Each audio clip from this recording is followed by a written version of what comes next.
Et puis, à la place de ça, qu'est-ce qu'on fait? On fait de la dette. On dit aux gens, écoutez, endettez-vous, on va vous faire un château à Paris, on va vous donner de l'argent par là, etc. Et donc, on fait ce qu'on appelle des prêts gagés sur le pétrole. On a vendu le pétrole pour 10 ans, 15 ans, tout le pétrole à venir.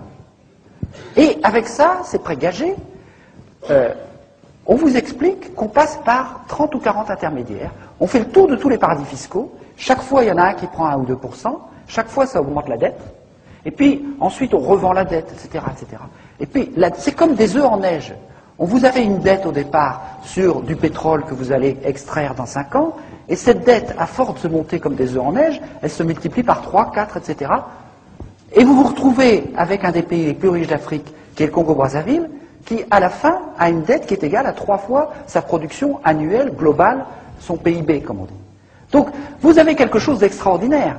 On vous prend le pétrole, et à la place, au lieu de vous mettre de l'argent, on vous prend de l'argent. On vous enlève 3 fois l'argent. C'est quand même une opération formidable. Alors, je ne vous rentre pas dans tous les détails, parce que les mécanismes qui passent par les paradis fiscaux, tous les intermédiaires, il y en a des quantités, je décris ça en détail dans l'envers de la dette, c'est un peu compliqué, mais le résultat, il est là. C'est-à-dire, c'est pas plus et moins, c'est pas de la comptabilité en partie double, on prend du pétrole, on met de l'argent, non. On prend du pétrole et on arrive à prendre de l'argent. Et puis alors, ce qui est encore plus extraordinaire, c'est qu'il y a une partie de cet argent qui sert à acheter des armes, on arme les 2 camps de la guerre civile, comme je vais vous l'expliquer, et avec ça, le pays est détruit. Bon, c'est extraordinaire, comme criminalité répétitive, c'est quand même intéressant. On prend le pétrole, on met la dette, on détruit le pays. C'est assez radical. Alors évidemment, le pays, après ça, est en une difficulté assez importante pour aller discuter le pourcentage du pétrole. Et donc je vais vous raconter ça, non plus sous l'angle de l'envers de la dette, mais sous l'angle de l'actualité politique, criminelle et militaire du Congo-Brazzaville. Qu'est-ce qui s'est passé en 1990? On avait une dictature, dirigée par M. Denis Sassou Nguesso.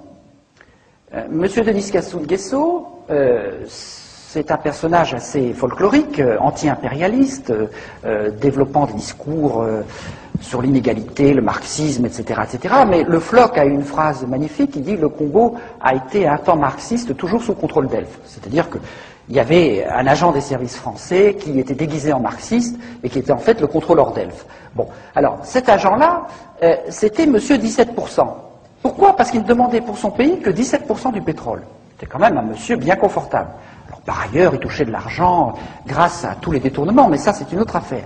Pour elle, ça ne coûtait que 17% du pétrole déclaré. Alors, il y a un grand mouvement démocratique qui apparaît à partir de 1990. Les gens se réunissent en conférence nationale souveraine, c'est un peu comme 1789, tout le peuple se met ensemble, on élabore une nouvelle constitution, on veut redémarrer la vie politique et démocratique du Congo-Brazzaville. À ce moment-là, les gens se disent, mais on voudrait quand même un petit peu plus d'argent du pétrole, on va demander le double, 33%. C'est insupportable à Elf, et on a trouvé la preuve dans les coffres-forts d'Elf, ce qui est rarissime, lors d'une perquisition menée par les juges Joly et Vichnevski, d'un coup d'État préparé aussitôt pour renverser la démocratie par Elf, le réseau Pasqua et le réseau Focard. On a trouvé les détails de la préparation. Ce coup d'État a échoué, un président a été élu, certes imparfait, qui a beaucoup de reproches à se faire, mais au moins c'était l'élu de la population.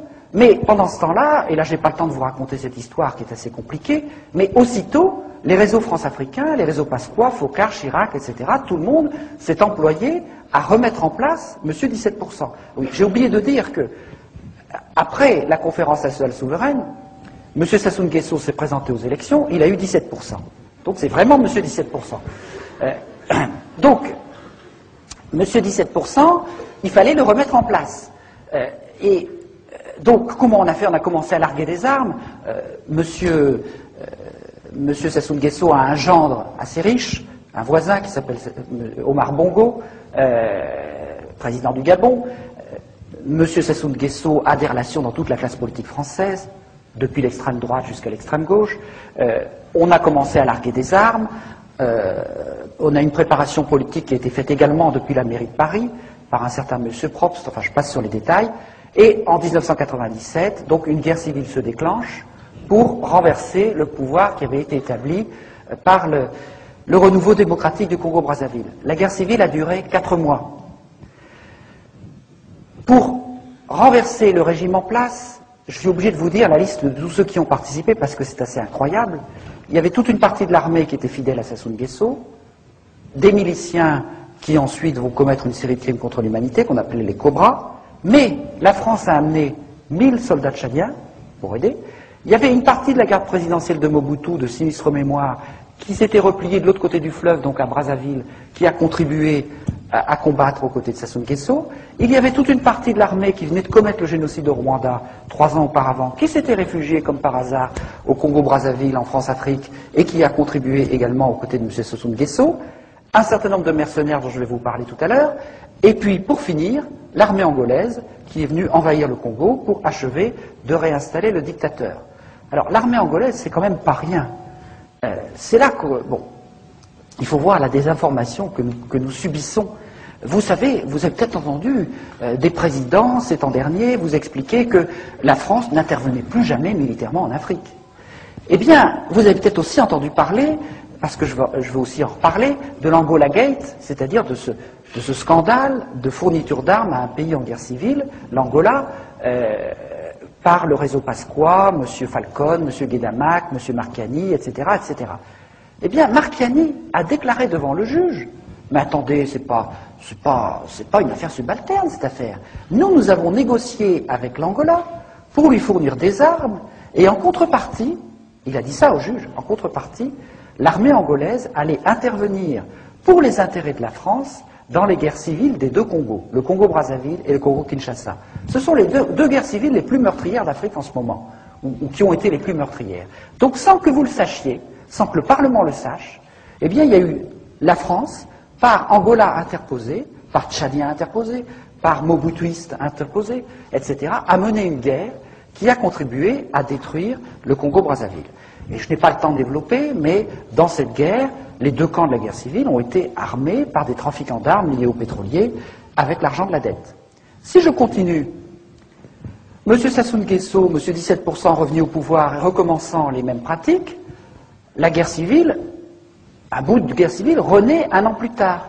Et entre décembre 98 et décembre 99, le rouleau compresseur angolais, tchadien, les miliciens, etc., les mercenaires dont je vous parlerai, ce rouleau compresseur a fait au Congo-Brazzaville minimum 100 000 morts, une cinquantaine de radours sur glane, plus de 20 000 viols ethniques, plus en un an que tout ce qui s'est passé au Kosovo, en Tchétchénie et à Timor-Est réunis. Regardez la couverture de presse de ces 3 derniers événements pendant la même période. Regardez ce qu'on vous a raconté sur ce qui s'est passé au Congo-Brazzaville, l'un des tout premiers fournisseurs pétroliers français et le berceau de la France libre. Rien. Une censure quasi totale. Et, bien entendu, ce pays, maintenant, sa normalisation est achevée. Le dictateur vient d'être légitimé par de pseudo-élections. Et on vient de dire, M. Sassou Nguesso, donc, est un élève modèle de la nouvelle guerre du bien contre le mal. Il s'est évidemment le premier à s'enrôler auprès de M. Bush. Parce que dans cette affaire, évidemment, les Américains étaient tout à fait d'accord. Alors, simplement, pour vous donner encore un tout petit exemple, j'ai essayé d'accélérer parce que j'ai beaucoup de choses à vous dire, mais pour vous donner un tout petit exemple du fonctionnement de la France-Afrique, dans cette affaire-là, il y a eu tout un tas de mercenaires français, et ça c'est quelque chose de très inquiétant pour la démocratie, parce que tous les grands pays occidentaux, aujourd'hui, pour ne plus intervenir militairement officiellement, sont en train de développer dans des proportions considérables des sociétés de mercenaires qui pourront échapper aux lois de la guerre, mais qui sont en fait complètement contrôlées par les services secrets. Et il y a 2 types de vrais faux mercenaires. Il y a eu un triplement depuis 1990 du nombre des soldats, on pourrait appeler des forces spéciales, qui dépendent maintenant directement du commandement des opérations spéciales, le COS, qui est rattaché hors hiérarchie à la présidence de la République. Autrement dit, depuis 1990, le président de la République française dispose de sa garde présidentielle comme n'importe quel chef d'État africain. Et il peut mener des guerres secrètes, ce qu'il a fait au Rwanda et ce que Chirac a fait au Congo-Brazzaville. D'ailleurs, le ministre de la Coopération français a vendu la mèche dans Jeune Afrique. Il a dit qu'il y a vraiment beaucoup trop de confusion au Congo-Brazzaville, parce qu'il y a quantité de mercenaires français qui ont à peine eu le temps de quitter l'uniforme qu'ils portaient hier. Parce que c'est tout simplement des militaires des forces spéciales qui se déguisent en mercenaires, qui font un intérim de mercenariat et qui